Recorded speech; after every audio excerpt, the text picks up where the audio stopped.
next, I would like to welcome Mark Wolf. He's going to be presenting for us about sustainability, about breaking into the field of sustainability. So I'm going to hand that over to you, Mark. Welcome. Thank you so much. All right. Well, thank you so much, everyone, for having me here. I'm delighted to be here this afternoon. The focus of today's talk and interaction is around positioning your sustainability career. So I would like, if you wouldn't mind, type in a yes or no answer into the chat box about whether you're here today because you're seeking a role that is more meaningful. And I'd also like to find out if you've earned an advanced degree or certificate or a credential in sustainability, and if you haven't been able to really crack the code now that you have it. Eleanor, yes, and to share with her family members. Christia, yes. Well, I actually been in your shoes. I've had 3 successful career pivots. I started out of college in the social work profession, and was doing that around the time that the heart and soul of the social work system as it existed was being torn to shreds by changes at the federal and national level. But it was interesting because at the time, I felt that connection with peers and connection with people in industry was really, really critical. So I actually, while I was a student in that field, found 50 individual dues-paying members to sign a nominating petition so that I could end up being the student representative to the New York City chapter of the National Association of Social Workers. By the time I got done saying that, I moved on to my next career. So I was in social work for a couple of years, working specifically in the mental health field, because I wanted to make a difference. I really wanted humanity to be kinder and gentler to people who were having difficulty navigating it on their own. And what I realized is that it was a very noble aspiration, but it wasn't actually set up to support what I aspired to in terms of paying rent and eating food and seeing the occasional movie and taking the once-a-year vacation. So I ended up pivoting into my next career, which I was in for more than 3 decades, working in marketing research, strategy, and innovation for Fortune 500 companies. I started that career. It was almost like the stars lined up. I got some resources. I worked with a version of What Color is Your Parachute? I read What Color is Your Parachute? I did some of the exercises. And, before I knew it, I had secured my first job in marketing research. And from there, the first section of my career was working at advertising agencies, large advertising agencies in New York City. What I didn't know, I don't think people at the time knew, was it was the end of the Mad Men era. If you're a fan of Mad Men, I had trouble watching that, but I was actually working in an ad agency during the Mad Men era and just had no clue.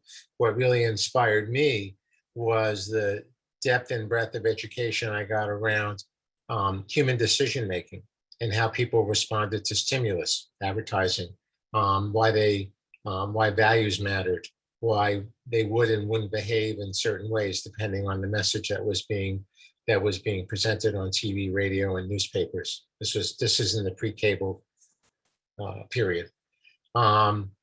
So I did that, and I built skills along the way. And actually, a good chunk of time I spent working for a couple of really large financial services companies.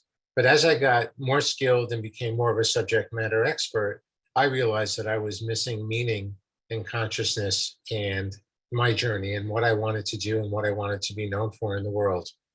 And it was actually 10 years ago that my father had passed away. He was a psychotherapist, and he had introduced me to one of his former patients who gave a very brief and very impactful testimonial that really changed my life and changed my trajectory and why I'm in sustainability now. He simply wrote, "Your father was instrumental in the transformation and illumination of my life." And I was like, what's my legacy going to be? How am I going to change the world? And I had done some things personally up until that point. I bought a 2003 Honda Civic Hybrid when there was only 3 hybrids in the world. The original Prius, which was really boxy. I didn't like the way it looked. The Honda Insight, which looked like a mashup between a a French Citroen and I don't know what, and the Honda Civic, which looked like a Honda Civic. It had nothing under the hood, but on the outside, it looked like a Honda Civic. So I pivoted my career, and really what happened for me is that there was a confluence of two things. And I find this a lot in working with my clients. One is the experience of working for large organizations and the way that the performance review systems take place and the compensation that goes along with it are always like, people are always looking for the negative to be able to find areas for improvement and spend very little time focusing on the positive.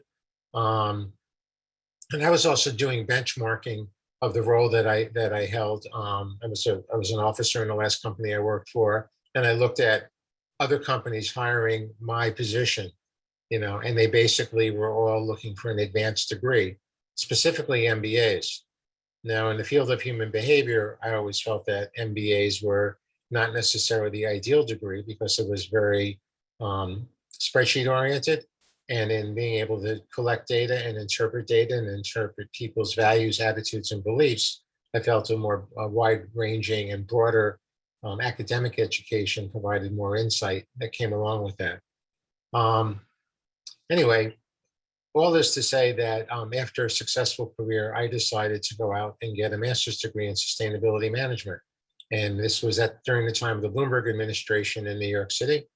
And my goal and my dream was to get a mid-level job with my newly minted credentials and then work my way up to a more responsible position. Well, it didn't actually turn out that way. And it's for two reasons. One is one of the things that never gets talked about in the world of talent management, talent acquisition, and human resources, and that's ageism. I think I was at a point where I chopped 20 years off my resume and was not getting interviewed for jobs that my much younger classmates were at least getting interviews for.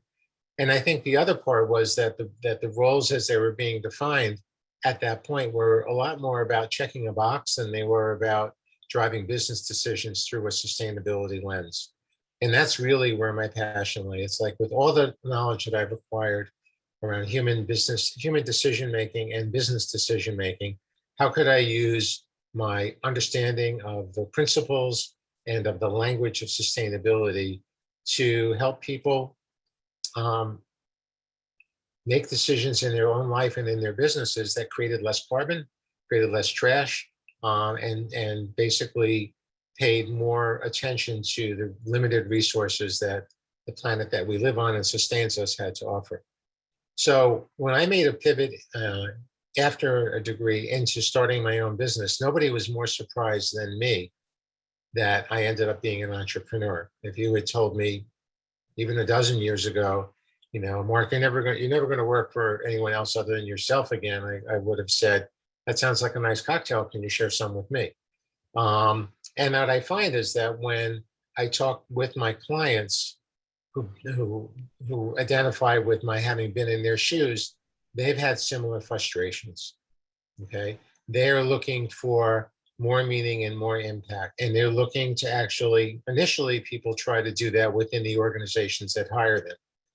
And what I found, whether someone is a chemist, whether someone is a purchasing manager, whether somebody does project management for a large women's beauty company, whether somebody is in the designing for environment within packaging equipment for that same industry, whether someone's in the textile industry, that looking in your own backyard turns out to be, for most people, a fairly frustrating journey.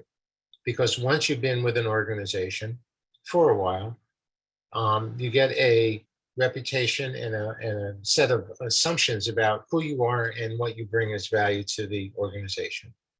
And once that sort of, for lack of a better term, mail slot that you're slotted into becomes firmed up in people's minds, it's very, very difficult to do something substantially different than what you're doing now. I mean, going from accounting to sales, not a lot of people are successfully able to make that transition. There used to be a lot more fluidity in large Fortune 500 corporations, but now everything is looking at specialization. And I think that is, in fact, the driver of things like credentialing, things like certificates, things like advanced degrees, or going back to school and filling out an undergraduate degree with a specialty in biology or environmental science. And that's what I hear from my clients as well. I'm going to go back to the slides. So one of the key things about positioning a sustainability career is, to me, the critical question is, are you a good storyteller? And by being a good storyteller, I mean connecting with somebody individually, whether it's through audio conferencing or video conferencing on Zoom like we're doing now, whether it's in person, whether it's through written communication, or whether it's through your preferred social media channel. And by the way, LinkedIn, in terms of career stuff, is probably the best tool out there right now if you're based in the United States. So there are a number of different academics and a number of different experts who've written about what the principles of storytelling are. I take a look at something from Marian Oslo at Narrative. He has 6 principles, but to me, the 2 that I'd like to focus on for the next little bit is the fact that everybody has a story. Now think about it. If you've got a college degree, you had to write one to get into college. And if you're somebody of a certain age, you had to write more than one because the common application didn't exist. So every school asked the question a little differently, and it had to be customized a little differently. And in my experience in coaching and working with clients who want to pivot their career or have more responsibilities in their current career trajectory, everyone can learn how to tell their story better. And one of the key principles is conjuring up scenes and people. So I'm going to give you an example. There's a parable that I love to use where somebody is walking by a construction site and sees 2 bricklayers laying bricks. And passerby asks the first bricklayer, says, "What are you building?" And the first bricklayer looks at his trowel and the mortar and the brick and says, "I'm building a wall." And then he works a few feet further and decides to ask the second bricklayer the same question. And the bricklayer puts down his trowel, puts down the brick, looks at him, and with his arm says, "I'm building a cathedral." Now, which is the more compelling story?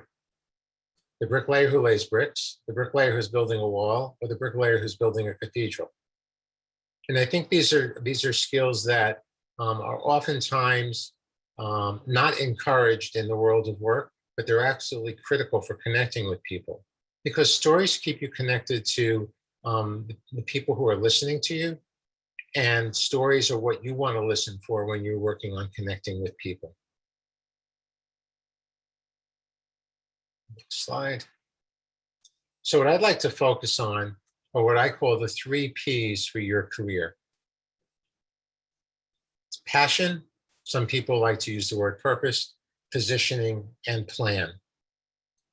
Now, when you talk about passion, it's like, what do you really care about when it comes down to it? I mean, we work, many of us, because we have to, some of us because we want to, some of us because we want to and have to. But if you think about the spark that you had when you first started working in whatever business or job that you have right now, is it still the same? It's probably not.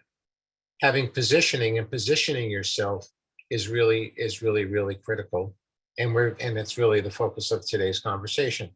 And having a plan, obviously, is the roadmap to getting there. So what happens when you have all 3? Well, the result is that it creates perfect pivot and career opportunities. Now, I mentioned some of the types of industries of people that I work with before.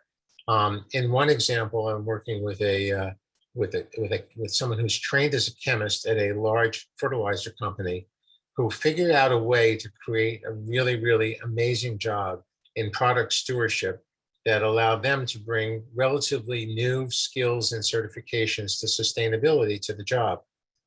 And went about, building an internal constituency, working with the sustainability people, actually got, people more or less handpicked and assigned to be in a working group to do this. This is on top of everybody's day job. And then the one misstep in that situation was didn't get buy-in ahead of time from the boss. So when it finally got to their boss, the boss said, "Stop doing everything you're doing." And then a week later came back to him and said, this is really good. I'm going to be leading the team. And this is somebody who's actually had no interest and certainly no background and no expertise in the area, but decided that something that was created by one of their direct reports was so good, they were going to take it for themselves.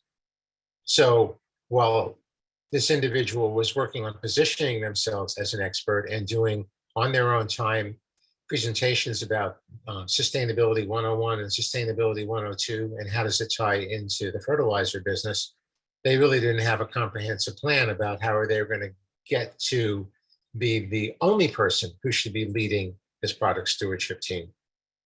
Worked with somebody else who for over 2 decades was a purchasing manager at Madison Square Garden.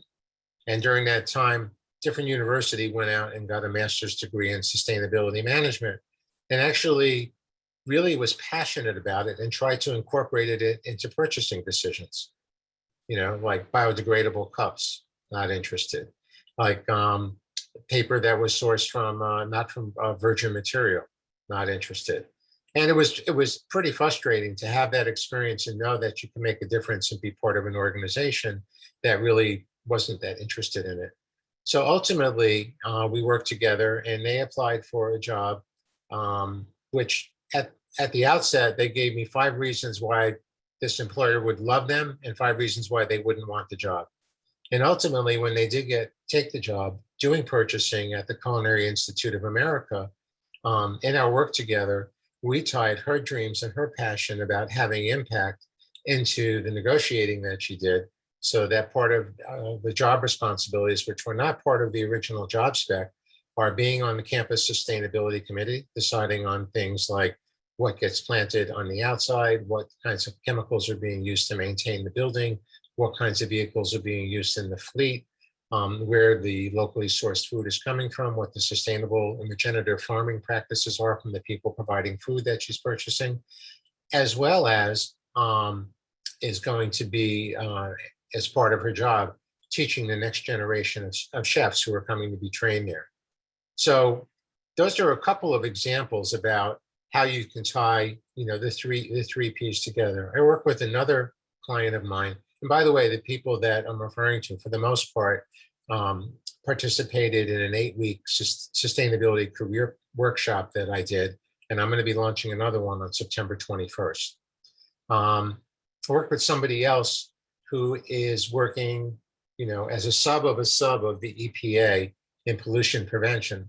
And as we worked through the program and tapped into the passion, tapped into the skills, and worked together to create a plan that was right for him, he realized that the best opportunities short-term were in his existing organization and made a commitment to and followed through on finding out why the 3 other people who got hired for 3 other positions that he got turned down for before he was hired in for the one he was, what they had that he didn't have and how they were performing versus how he was performing. So he actually enhanced this plan by starting to understand the organizational needs and profiles of what was being deemed, this is what we want, this is what we need, and this is what qualifies. This journey in terms of following your passion and having more impact, being more conscious about capitalism and how sustainability sources that, is really 4 things. No one said that changing or getting into this is easy. Each personal journey is unique. You can achieve your goal and it will be worth your effort. Now, I'd actually like to focus in on the unique aspect of a personal journey. What do my clients know now, after having worked with me privately or in a group coaching program, to position themselves better through their own personal stories in improving their storytelling? Well, for one, it was actually just believing in themselves and connecting to their years of, even decades of accumulated wisdom in figuring out how to take those experiences and put them into positives. So I'll give you a personal example for myself. What does social work have to do with sustainability? Well, being able to tell a story effectively is pretty important. And one of the things that I first learned about in starting a social work career was groups and group therapy and group processing. So I learned a lot about how when people come to a group and bring their problems to you, how you facilitate that. And that actually laid the foundation for some very deep facilitation skills that I built over the years in my prior career in marketing research and in my current role in doing this kind of work now virtually, before in person. When I was in market research, oftentimes people would come to me with a business problem and they'd say, Mark, we need some focus groups. And what I would do is actually borrow two terms from the field of chemistry to help illuminate what they were really trying to get at. And those terms are qualitative and quantitative. And in the field of chemistry, qualitative means what are all the elements, substances, and compounds that make up something. And quantitative is how much of each is there. I think when you define your own unique, I think that when you're doing your storytelling, you really need to take a look in your elements, substances, and compounds. What are the life experiences that you've had? What kinds of activist roles have you had, whether it's in your children's activities, whether it's in community activism, whether it's in a religious organization, whether it's sports? What are those things where you really get involved and excited and want to make and see things work well? Okay, I think that's that's pretty important. If you're looking to actually connect with people, and we'll talk a little bit about networking, but I think we all know that networking is the way to build relationships, especially in a COVID world, and a way to create conversations and learn about companies you're interested in and learn about roles of people who are working in those companies without specifically saying, well, do you have a job for me? I mean, it's really all about doing your collective research. Is if you're one of those people who is creating your sustainability education by watching a lot of webinars or reading a lot of online posts, my question to you is, are you providing your reaction, your thoughts, and your viewpoint on those webinars, on those videos, if you're watching TikTok, on Instagram, on Facebook, on LinkedIn? Do you belong to groups where there are active dialogues around the issues that you're passionate about? If there's not, do you know enough people to create your own group? So when I go back to my clients and how they've learned how to position themselves, a lot of them, with one of the assessment tools we use, have learned how to redefine their personal strengths and tie them to their professional strengths so that telling their stories are a lot easier. And it helps them distinguish a lot between a role where they're implementing versus where they're leading. And these days, there's a lot of analysis that can be done on job specs. I mean, I took a look 2 days ago, and anything that has something to do with sustainability on LinkedIn, there's currently almost 28,000 active open positions on LinkedIn. And you read in the news that it's really cutthroat hiring out there. That people who are looking to get hired are in the driver's seat, and yet many people who come to these kinds of talks that I give are getting frustrated because they can't get through the door to even have the interview and have the conversation. So distinguishing between being an implementer and between being a leader, and the combination of the two, is really one way of positioning yourself better. And also, I have an 80-20 rule of conversation. I talked earlier about the reciprocal relationship between listening and telling. And I think that if you're in a informational conversation with someone that you connected with on LinkedIn, because people are willing to give you the benefit of their time if you're not trying to jump the line on a job opening, you should be talking less than 20% of the time and listening 80% of the time. And I think that 80-20 rule works just as well when you're in a job interview. If you listen to the way the questions are being asked and the context that's being provided around the job and was printed on the job spec, you can kind of use your detective skills to figure out how to answer questions in a way where you create a personal connection with the person who's interviewing you. So I mentioned LinkedIn is a great tool for building their network, and people who work with me talk about they've learned skills and ways of looking at how to use LinkedIn. Now, look, there's a lot of individual coaches and programs out there that teach you how to be great on LinkedIn. But what a lot of people are missing in those programs, based on the experience that I've had, is how to use LinkedIn to create one-to-one personal connections. Because the reality is, at the entry level and at the mid-level, the majority of people who are getting hired into any job, much less in the sustainability role, are getting referred by word of mouth. And the difference between applying for a job that's advertised and having somebody in the company submit your resume for that same job increases your chances immeasurably. There's a statistic out there that 95% of resumes that are put in for open positions, pre-COVID and COVID, 95% of resumes aren't even being read. They're just being scanned, and artificial intelligence is saying, possible, not, definitely not. And then a human being goes through the possible pile and does a sort. So if you're a non-traditional candidate, if you're coming, from a background like I did in social work to go into market research, innovation, and new product development, or coming from market research, innovation, and new product development into sustainability, these artificial intelligence applicant tracking systems will definitely are not geared toward handling a non-traditional candidate. What's best geared is personal connection and human being. And I think that being able to have a roadmap for how you position your career is really the end goal of what I do in the program that I offer. So I'd like to make an offer for those of you here today. I want to thank you for the time that you've spent and invested with me. And there's really an ocean of opportunity out there, and it can seem overwhelming to figure out how to set yourself apart. So I want to make it easier for you to figure out how to go deeply and go deeper on what we started today. It's a special opportunity. Because you're here, I want to offer some one-to-one time call with me. We can take a look at your positioning and go deeper, dial in on one thing that makes you unique. So it's free, no obligation, 45-minute call. And it's really, think about it. Right now, you've been alone on this path. Wouldn't it be nice to have someone to travel with for a little bit? So I call this a unique link call. And to claim your free unique link call, just pick an appointment at calendly.com/markdwolf. Of course, you can check out more about the program that I was mentioning at sustainabilitycareercoach.com. And I welcome everybody who's on the call, to connect with me on LinkedIn.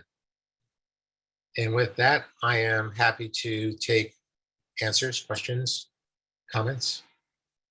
So Mark, it sounds like you deal a lot with people who are kind of looking at the position they're in and are not really looking to change and not really happy with like the culture that is around them and not really kind of letting them get to where they want to be. One of the 4 tenets of conscious capitalism is a conscious culture, and very purposeful about that. I was wondering if you had any thoughts on how, if there was anybody that you encountered in your work who maybe had been able to kind of change the culture without necessarily having to change the job, like change the company, if anyone has been able to kind of fix the culture where they're at to accommodate personal growth to a position that they like better. Well, that's a great question. And the answer is yes. And it's really usually one of 2 different flavors. The first flavor is they figure out how to connect disparate parts of the company that aren't talking to each other that should be talking to each other. So oftentimes sustainability starts in the PR function or the investor relations function, but they're not actually talking to people, the manufacturing, their manufacturing capabilities or the distribution capabilities. So sometimes it's just a question of being wise enough around the company to create internal introductions so that people can collaborate more. And sometimes it's a question of discretionary effort and you putting in a lot more work on top of your day job to do that. I think the other time that I've seen it is when people find other employees who share similar values and they create pressure through sort of the employee leg of the company to say, you're greenwashing, you're using palm oil that's destructive to the ecosystem.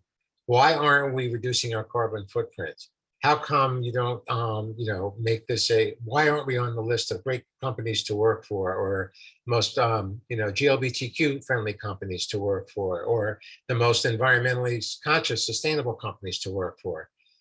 Some of that happens from the investor side, but some of the early adopters, if it's not happening from the CEO leadership, there's somebody inside the organization who's decided to take a stand for what they believe in, even at personal risk to being seen as not a team player or possibly even losing their job. And not doing it blindly, but doing it with a strategy, saying this is the outcome that we need to have. And it's never immediate. It's always slow, but the payoff is worth it.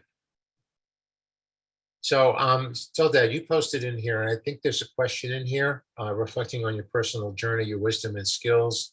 You don't know to start from zero. Yeah, I think I'd like to actually tie that with the question that Christia asked. So one of the things that I do when I work with people did you want to clarify that further? I saw you. No, I just love that reflection, because I believe to be very truth.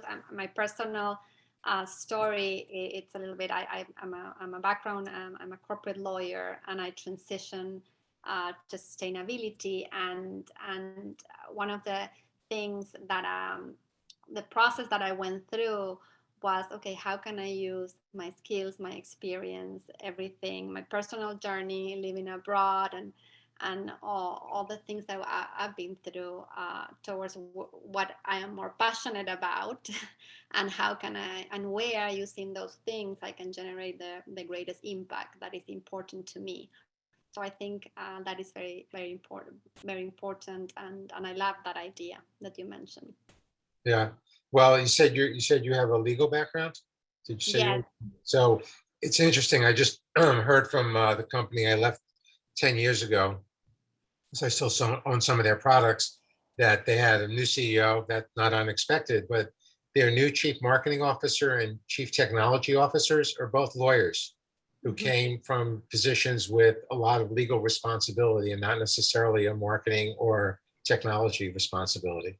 And I would maintain that, there was probably some recruiting and headhunting involved, but, the leader set out this is the type of person that I want to work with and have on my team. And one of the things that I do in my workshop is to help people understand how to do a values assessment on companies that you might like to work for, how to research the company. Because at the end of the day, nobody wants to go to work for a company that doesn't align with their personal values. I mean, I think anybody on this call would probably go, no, I do not want to work for a tobacco company. No, I do not want to work for an extraction industry company. No, I don't want to work for a military supplier. Okay. And there are people that do, because it aligns with their values, and they maybe grew up being dragged around to military bases and naval stations around the world as a child, and it's perfectly normal to work in the military. Or anyway, I don't want to get judgmental about it, but they align with the values. One of my passions, and when I came out, and Christia's heard this story before. When I came out of graduate school, I looked around and said, okay, there's all this sustainability stuff going on in New York City. Where's the professional organization for people to connect, right? It didn't exist. I mean, U.S. Green Building Council, I went to a lot of events when I was a grad student, kind of rock the average age on that. But, LEED is great, but buildings is about this much, and sustainability, well, it's wider than the screen that you're looking at, right? So I went out and I created it, and ISSP was not warm and welcoming when I called them up and said I wanted to start a chapter for you, but we got over that bumpy start, and been at it for quite some time, and bringing value, and it built a community of professionals with a wide range of interests. I keep learning new stuff, as well as people keep coming to me for questions about their career, or questions about, I need someone who can, and some informal referrals. Yeah. Let me go back to the chat. Bobby, you want to? So Bobby, just to be clear, the Calendly link in terms of having a conversation is really, I mean, there are people who do a lot better with people who are just starting out in a career pursuit. my expertise is actually working with people who've been out there 15, 20, 25, 30 years. So if you wanted to connect with me for your own personal uses, I think that would be a great phone call. I'd be, I'd be willing to spend some time on the phone with your son, but I can tell you right now, it's not going to be a conversation that they're going to be able to get a lot of, I think. So who else has a question that they'd like to either ask on screen or put in the chat box? I know we have a couple more minutes. If Chris is still on the line, I'm actually going to shoot a question to Chris because we've had a number of conversations and met way back when before this started. Chris, are you there? Oh, so here's my question. You started out in the working for somebody else role, and then you eventually evolved into a more of a consulting role with a firm that does consulting. Did you find your values more aligned with the evolution into consulting versus the job that you had before?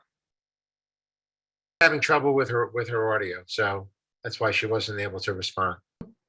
If Chris can't answer that, I actually have a question for you, Mark. What would be the one, like the one main thing, if you could only say one thing that you would suggest somebody do if they're looking for a company with a certain culture? Like, how would you start searching for that? Well, how I would do it actually comes from my background in doing competitive intelligence, which is to look at what's the brand positioning of the company? How are they positioning themselves through their corporate annual report, their advertising, their employee engagement? Do they reference their competitors in any of the materials that they have out there? Who from the company is speaking publicly on behalf of the company about whatever aspect they're a technical specialist in, and what are they saying about their company? And then on the other hand, going to Glassdoor and seeing what people who work for the company have to say about it and people who left the company have to say about the culture. And I think, so what I just described is really a framework for collecting data. And from that data, you can pretty much deduce, do those values and what they stand for align with who I am and what I stand for. So I think that, when we all think about, I'm sorry, I'm having, there's so many companies running through my head right now. I was thinking about the one company where the CEO basically had everything running through a sustainability lens, Paul Pullman. And I came across somebody recently who actually worked in supply chain for Unilever. I got there for Unilever. And Unilever has a great story and has a great culture around everything being about sustainability and using less resources. But this young lady and some of her colleagues ended up leaving Unilever and taking their supply chain expertise to be able to bring it to medium and small companies, because their experience was that Unilever didn't walk the talk. And yet for all of us who are looking from the outside, who don't work there, we hear these things about Unilever. We see, their press, they see their products, and they are certainly further out ahead than anyone else in running their business to be less impactful and more meaningful in so many different ways. And yet, one set of employees that I met said, it wasn't enough for them. So they went and created their own context. So does that provide a good framework and also an example? So here's a question that I'm actually surprised that nobody asked me. So if you look back on having changed your career, Mark, 3 different times, what is the one thing that you felt was the most important piece that guided you through everything that you did as you changed and lived into each of the careers that you've been in? So I'll ask myself that question. And I think I've always been extremely curious about people, about their life experience, and that's really been instrumental in virtually every conversation I have, whether it's meeting somebody for the first time, whether it's talking to somebody about a consulting need they have, project need they have, or about a career goal or a life goal that they're trying to achieve. And I really do care. So I think that curiosity and the caring, it's just been part of who I am through my journey. Has made it such that I can sit here, have this conversation, and be in service in the way that that's meaningful to the people I work with and meaningful to me. I love that. So thank you, Mark. This was all very, very informative. Shared some great insights there, and I hope everybody, everyone else agrees. I think if we don't have any other questions,